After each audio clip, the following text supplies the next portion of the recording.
suis en compagnie de deux enseignantes, Marie-Laurence Pelletier et Marie-Hélène Gagné-Fortin. Je vous souhaite un bon matin et bonjour Marie-Laurence. Bonjour, donc je me représente Marie-Laurence Pelletier. Je suis enseignante au primaire depuis maintenant 10 ans et j'enseigne en deuxième année depuis 5 ans. Oui, bonjour. Alors moi, c'est Marie-Hélène Gagné-Fortin. Je suis enseignante orthopédagogue au secondaire depuis plusieurs années. Alors aujourd'hui, dans notre balado, en fait, nous allons parler bien évidemment des mathématiques et nous allons commencer là, par présenter en fait là, nos milieux, comment ça se passe en mathématiques avec les élèves là, du primaire et du secondaire. Alors, pour ma part au primaire, ce qu'on constate très concrètement, c'est que les élèves y vivent des apprentissages en silo. Ils sont capables de réaliser des tâches un jour, mais ne la reconnaissent pas quelques semaines plus tard si le contexte change un peu. Ils ne font pas de lien nécessairement entre les situations, puis ça nuit directement à la compétence 1, qui suppose justement qu'on puisse réinvestir des connaissances dans une situation nouvelle. Alors, quand de mon côté, là, pour ce qui est du secondaire, ce que je constate, c'est à peu près le même phénomène. Ce que je vois, c'est des élèves qui maîtrisent une technique dans un contexte fermé, mais qui, après, deviennent complètement déstabilisés lorsque le problème est un peu plus ouvert, différent ou qui est complètement présenté d'une autre façon. Il y a des chercheurs comme Brousseau et Chevalard qui l'ont mentionné dans leurs recherches. Ce qu'eux disent, c'est que les savoirs scolaires sont souvent décontextualisés et qu'ils perdent leur sens lorsqu'on les extrait de leur environnement didactique habituel. Suite à ça, on peut se poser vraiment une question sur la manière dont on conçoit l'enseignement. Est-ce qu'on enseigne seulement pour réussir un exercice ou pour construire du sens durablement? Puis si on passe justement à un autre sujet là, dans lequel on s'était beaucoup parlé toutes les trois avant la réalisation du balado, c'est vraiment là, le changement de paradigme, dans le fond, dans le transfert à la mobilisation. Parce que pendant longtemps, là, on a parlé du transfert des connaissances, mais dans le fond, aujourd'hui, cette idée, elle est quand même remise en question. Puis en fait, la question, c'est pourquoi justement là, le transfert des connaissances est remis en question. En fait, c'est remis en question parce qu'elle repose sur l'idée que les savoirs sont transposables d'une situation à l'autre. Ce que les recherches nous mentionnent, c'est qu'elles montrent que ce transfert ne se fait pas automatiquement. Jean-Pierre Astolfi affirme d'ailleurs que le transfert, c'est un mirage, en fait, un mirage pédagogique. Le savoir, ce qu'il faut comprendre, c'est que ça ne se transporte pas, il se reconstruit. Donc, plusieurs recherches ajoutent aussi que le transfert est rare et exige des conditions bien particulières, c'est-à-dire des expériences variées, un encadrement réflectif, une conscience des liens à établir. Oui, puis dans le fond, là, Marie-Hélène, au fond, dans le fond, le mirage, c'est ce qui suffit pour que les élèves comprennent. Mais ça, c'est le mirage pédagogique. Donc, si on ne tient pas compte de ce que l'élève pense déjà, on risque de passer à côté de sa compréhension réelle. Et c'est souvent ça, le piège du mirage pédagogique. Exactement. Donc, si on prend un exemple de ce que pourrait être un mirage, c'est de penser que, dans le fond, les élèves qui réussissent leur exercice de calcul mental en classe, mais échouent à appliquer ces compétences lors de situations concrètes, ça démontre que bien que les élèves aient acquis les compétences en calcul, ils ne parviennent pas à transférer spontanément leurs compétences et leurs connaissances dans des contextes différents, sans un accompagnement spécifique du moins. Par exemple, un enseignant pourrait expliquer la soustraction en posant cette question-là. Si tu as 8 bonbons et que tu en donnes 3, combien t'en restait-il? Ben, l'élève qui répond 11, c'est qu'il associe le mot donne à l'idée de recevoir et non de perdre. Donc, l'enseignant, même s'il a pensé avoir été clair avec ses élèves, ben, il ne comprend pas l'erreur de son élève. Donc, avant d'aller plus loin, bien évidemment, avec toutes les observations que vous avez faites au primaire et au secondaire, en fait, je voulais savoir comment vous vous positionnez didactiquement, dis-je bien, dans cette réflexion. Surtout, en fait, comment ça vous est donné l'idée là, de faire ce travail-là pour justement aboutir là, au balado aujourd'hui? Oui, parce que au-delà de nos observations sur le terrain, on s'est appuyé sur certains cadres théoriques en didactique des mathématiques, entre autres la théorie des situations didactiques de Brousseau, la théorie des champs conceptuels de Vergniaud et la théorie anthropologique du didactique de Chevalard. Il faut dire aussi qu'au début, le travail, ce qu'on voulait faire dans le travail, en fait, c'était étudier les moyens qui permettent aux élèves de transférer leurs connaissances en situation de compétence 1. Ce qu'on s'est rendu compte au fur et à mesure de nos recherches, c'est que c'était vraiment plus complexe que ce qu'on croyait au départ. Alors, on a orienté le travail un peu différemment, d'où le sujet de ce balado, parce qu'on s'est même rendu compte que les chercheurs se contredisent sur le fait que le transfert existe ou pas. Parce que certains chercheurs mentionnent même que le transfert n'existe pas en mathématiques. Oui, tout à fait. Selon les dernières littératures, là, effectivement, il y avait certains chercheurs qui croyaient effectivement que le transfert entre la compétence 1 et vers la compétence 2 n'existait pas. Puis même la notion de transfert, c'est une notion qui est bien évidemment polémique. Toi, qu'en penses-tu, Marie-Laurence? Ben, dans le fond, c'est que pour parfaire nos réflexions, on s'est inspiré des travaux plus récents de Tremblay et Savoya qui mettent en lumière l'importance du contrôle cognitif, de la métacognition et du guidage réflexif dans la mobilisation des connaissances. Cette perspective-là nous permet de mieux comprendre comment accompagner les élèves pour qu'ils établissent des liens, puis qu'ils prennent du recul sur leur démarche et qu'ils développent leurs compétences de façon durable. Oui, justement, concernant là, l'importance du contrôle cognitif et de la métacognition, là, en fait, pourrais-tu nous donner un exemple de contrôle cognitif, Marie-Laurence? Ben, comme Madame Saboya l'explique, le contrôle cognitif se manifeste entre autres par une réflexion sur chaque action et choix effectués durant une tâche mathématique.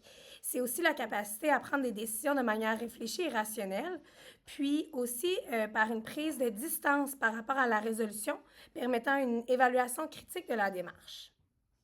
Effectivement, là, c'est très intéressant. Puis, en fait, là, c'est ça, c'est d'où le fait qu'on fait le podcast aujourd'hui, là, c'est que vraiment, toutes les trois, on va vraiment s'inscrire dans une approche, là, qui voit la mobilisation non comme un automatisme, mais comme une construction, là, active de sens, finalement.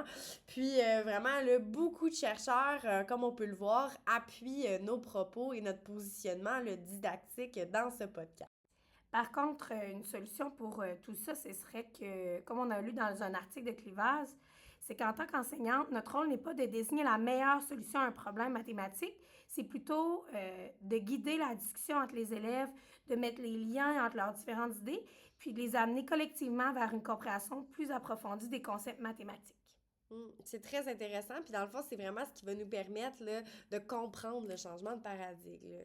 Puis justement, par rapport au début du balado, quand vous parliez de vos observations en classe, là, on avait la notion de travail en silo, puis aussi, en dehors là, de votre travail, vous m'avez beaucoup parlé aussi des leviers. Puis là, j'aimerais vraiment ça, j'ai une question pour vous. Vous demandez, pensez-vous qu'il serait pertinent de ne pas traiter la compétence 1 et la compétence 2 comme deux choses différentes, puis aussi me donner un petit peu plus d'informations sur c'est quoi un levier.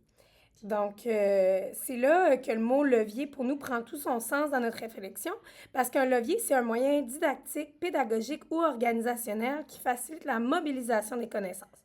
C'est pourquoi il faut éviter de séparer les compétences 1 et 2. Comme le dit Tremblay, raisonner et résoudre ne sont pas deux compétences isolées. Elles se nourrissent mutuellement. Oui, parce que concrètement, au secondaire, ce qu'on observe, c'est qu'il y a vraiment beaucoup d'obstacles qui se présentent aux enseignants pour assurer les compétences des élèves.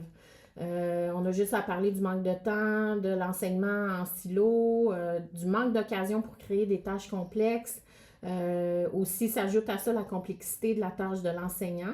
C'est d'ailleurs tout ce contexte qui nous amène comme enseignants à séparer les compétences. Parce que pour moi-même, enseigner les mathématiques au secondaire depuis plusieurs années, on se réfugie souvent dans la séparation des deux compétences parce que c'est plus facile, parce que on a moins de temps pour vraiment bien travailler les compétences de nos élèves. Alors, vite, on se retrouve à séparer les deux compétences et c'est aussi de cette façon-là qu'on le présente aux élèves comme étant vraiment deux compétences qui sont isolées. C'est pour ça que dans ce balado-là, ce qu'on voulait, c'était réfléchir aux leviers qui permettent à nos élèves de devenir meilleurs en maths. Donc, concrètement, dans le fond, cela peut se faire par des solutions, là, dans le fond, pour éviter de séparer les deux compétences. Autant au primaire qu'au secondaire, on peut faire de la multimodalisation des représentations, que ce soit par la manipulation, le dessin, le schéma, les symboles, pour favoriser le passage d'un registre à l'autre. Dans la littérature scientifique, on a Madame Polatskaya qui, dans le fond, cette dernière suggère d'imposer la schématisation à tous les élèves, considérant que, dans le fond, cet outil favorise la communication des idées mathématiques. Aussi, on peut rajouter en tout temps, dans le fond, en classe, des questions de type « Qu'est-ce qui est pareil dans ces deux problèmes? Qu'est-ce qui change afin d'activer les processus de similitude et différence? » J'ajouterais aussi qu'on peut faire en tout temps des retours réflexifs où l'élève verbalise les liens entre ce qu'il a appris auparavant, puis dans la tâche en cours. Ça peut passer, par exemple, par des causeries mathématiques. Aussi, de travailler avec l'élève le développement de la flexibilité cognitive en encourageant l'utilisation de différentes stratégies au point de vue pour résoudre un même problème. Donc, c'est toutes ces choses-là qui développent la flexibilité cognitive puis la métacognition. De mon bord, ce que je pourrais ajouter aussi, c'est qu'il pourrait être intéressant de proposer des problèmes qu'on dit connectés et déconnectés. En fait, cette idée-là nous provient de la conférence qu'on a écoutée plus tôt dans le cours, celle de Manon Gauthier. Quand on parle de problèmes connectés et déconnectés, on parle du lien qui existe entre les maths et la réalité. Dans le fond, les problèmes connectés, ce sont ceux qui font du sens pour les élèves. Ils sont liés à sa vie, à son quotidien. Comme par exemple, Simon a 3 boîtes de 8 cartes de Pokémon. Combien en a-t-il en tout? Ça pourrait être un problème connecté. Pour ce qui est des problèmes déconnectés, c'est un petit peu plus abstrait pour les élèves. On pose par contre la même question, mais sans contexte. Comme par exemple, 3 fois 8, ça nous donne combien? Ça travaille les automatismes, mais pas forcément le sens. L'idée, dans le fond, pour permettre à l'élève de devenir meilleur, c'est d'alterner les deux pour aider les élèves à faire des liens. C'est là qu'on touche, entre autres, à l'abstraction relationnelle. Oui, c'est vraiment très intéressant, Marie-Hélène, parce que en fait, effectivement, l'abstraction relationnelle et aussi le fait que les élèves développent souvent la pensée relationnelle et la pensée uniquement arithmétique fait en sorte là, vraiment qu'on se retrouve parfois avec des élèves qui ont des difficultés en mathématiques. Justement, Marie-Laurence, est-ce que tu peux nous réexpliquer un peu, en d'autres mots, c'est quoi l'abstraction relationnelle? En fait, c'est que c'est la capacité à percevoir ce qu'il y a de commun en différentes situations. Radford, Demers et Miranda expliquent que l'abstraction relationnelle permet aux élèves de passer à un niveau conceptuel supérieur en construisant des liens entre les faits appris. Selon eux, on peut apprendre une quantité importante de faits, mais si on n'arrive pas à les lier entre eux, on ne pourra pas passer à un niveau conceptuel supérieur. Oui, puis justement, en fait, y aurait-il une différence entre la pensée relationnelle et l'abstraction relationnelle? Ce qu'on a constaté à travers nos recherches, c'est que la pensée relationnelle, c'est en fait comprendre les liens entre des éléments concrets ou abstraits. Comme par exemple, Paul est le cousin de Marie, l'élève ou n'importe qui va arriver à comprendre qu'il y a une relation familiale qui existe entre Paul et Marie. Pour ce qui est de l'abstraction relationnelle, c'est plutôt d'identifier des structures relationnelles générales et d'arriver à les transposer à d'autres contextes. Donc, ça fait qu'en variant les types de problèmes, l'élève parviendra à faire des liens. Puis, pour avoir un haut niveau d'abstraction relationnelle, l'élève doit faire tous ces liens par lui-même. Puis, en fait, nous, ce qu'on peut faire comme enseignant pour passer au niveau supérieur, c'est qu'il ne suffit pas nécessairement de juxtaposer les tâches. Il faut aider l'élève à guider la mise en relation. Ça veut dire qu'il faut l'aider à comparer, le faire verbaliser, poser des questions comme « Qu'est-ce qui est pareil? Est-ce que tu as déjà vu un problème semblable? » Puis ça, c'est ce que Vergniaud appelle la mise en réseau des situations. Ça permet de les rendre visibles, puis dans le fond, de mettre visibles les variables du problème qui amènent l'élève à avoir un haut niveau. Oui, tout à fait, Marie-Hélène. Puis c'est vraiment là, la question que l'on se pose au quotidien en tant qu'intervenante dans le milieu de l'éducation. Tu sais. Comment, en fait, les orthopédagogues, les enseignants, peuvent-ils soutenir ces leviers? Moi, en tant qu'enseignante ressources, effectivement, là, j'utilise plusieurs types d'évaluation afin de développer l'abstraction relationnelle en mathématiques. Mais, effectivement, comme tu mentionnais, là, les enseignants manquent de temps pour développer ces leviers. Puis, dans le fond, ils doivent parfois là, transmettre des connaissances de manière plus mécanique. Tu sais. Et donc, il faut aussi leur remettre en question le cadre normatif d'évaluation. C'est sûr que en tant qu'enseignante et orthopédagogue, il faut repenser les critères, les outils, les modalités. Puis, dans le fond, là, c'est là, en fait, aussi qu'on peut jouer un rôle en tant qu'orthopédagogue, vraiment d'être présente envers les enseignants et envers les élèves pour un suivi parfois un peu plus serré. Qu'en penses-tu, toi, Marie-Laurence? Bien, effectivement, l'orthopédagogue joue un rôle essentiel. Il peut travailler la flexibilité cognitive, proposer des tâches variées, aider les élèves à repérer les invariants, utiliser des outils visuels, intégrer des routines de métacognition, puis surtout maintenir une cohérence avec son collègue enseignant ou enseignante. Puis l'objectif de tout ça, selon nous, c'est que l'élève devienne un stratège. Donc, qu'il développe ses connaissances puis qu'il les utilise par lui-même de manière autonome. En fait, tout ce que Marie-Laurence vient de nommer est aussi applicable pour le secondaire. L'orthopédagogue pourrait pousser davantage la justification, la validation. On pourrait proposer aussi des situations qui déstabilisent l'élève, qui provoquent une espèce de conflit cognitif pour l'élève, entre autres en posant des questions. Et si ce chiffre changeait, est-ce que ta stratégie tient toujours? Dans le fond, ce qu'on recherche, ce sont des élèves qui sont capables de recul, comme le recommandent Clivaz et Dreyfus. À noter aussi qu'il est essentiel de soutenir le développement, comme le disait Marie-Laurence, aussi de soutenir le développement de la métacognition par des questions qui encouragent l'engagement réfléchi. Oui, puis effectivement, là, il y a beaucoup de littérature scientifique là, qui appuie notamment là, la notion de devenir stratège, c'est comme Clément 2018. Puis effectivement, vous l'avez bien mentionné, là, Clivaz et Dreyfus sont des chercheurs qui ont beaucoup passé de temps à chercher. Oui, puis dans le fond, un autre levier important aussi là, pour assurer une mobilisation des connaissances, là, c'est le contrôle. Puis en fait, dans l'autre sujet qu'on voulait aborder dans le balado, c'est en fait, là, on se demandait, le contrôle cognitif, c'est vraiment là, quand même quelque chose d'important, puis ça reste une clé pour la mobilisation, là. Oui, absolument. Ce qu'on constate, c'est que c'est vraiment un levier qui est souvent sous-estimé. Le contrôle, comme le définit Saboya, c'est la capacité de l'élève à réguler sa pensée tout au long de la résolution.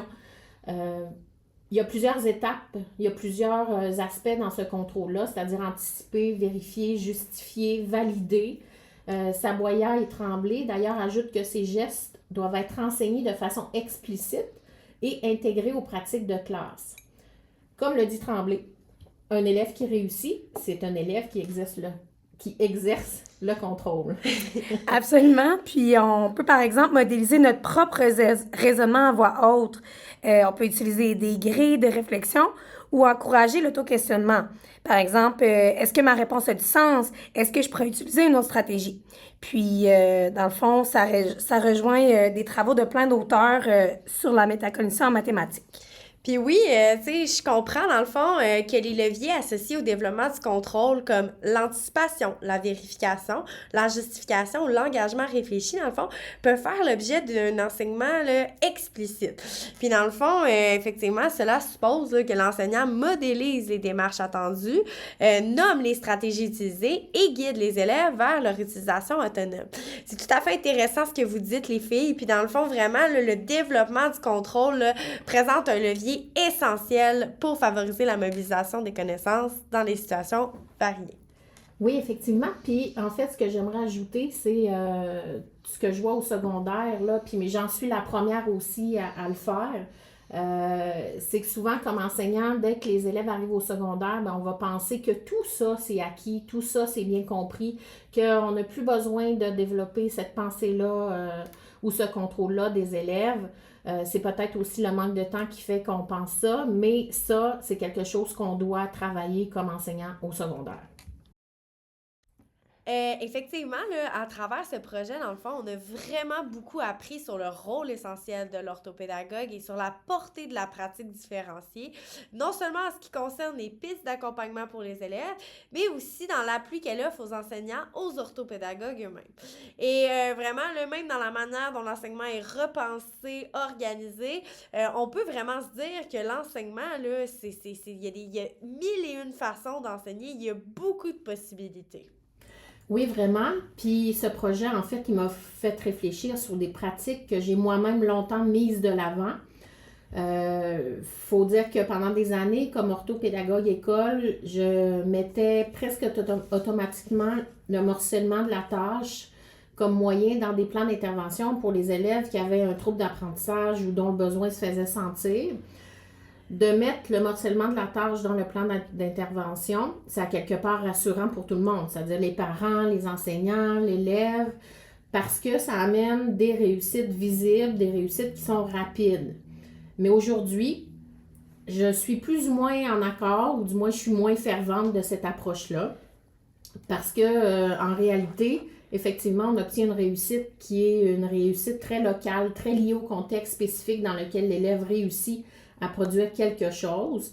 Et ça, je pense que ça peut créer un problème, c'est-à-dire les élèves ont de la difficulté à généraliser, à transférer leurs apprentissages. Le savoir, à quelque part, va rester fragmenté, les réseaux de compréhension sont faibles. Alors oui, on aide peut-être sur le moment, mais est-ce qu'on outille vraiment les élèves pour la suite? C'est là que je sens qu'on doit repenser certaines pratiques tous ensemble. Tout à fait. Puis moi, ce que j'ajouterais, c'est que ce qu'on voulait faire avec ce balado, c'est de proposer des leviers concrets, mais toujours en gardant en tête que les compétences en mathématiques se développent dans un système, puis pas en vase clos.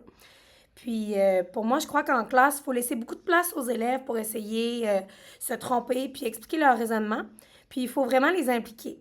Puis ce que j'ai trouvé pertinent aussi dans nos recherches, c'est que quand un élève trouve une manière de résoudre un problème, ça devient sa manière à lui.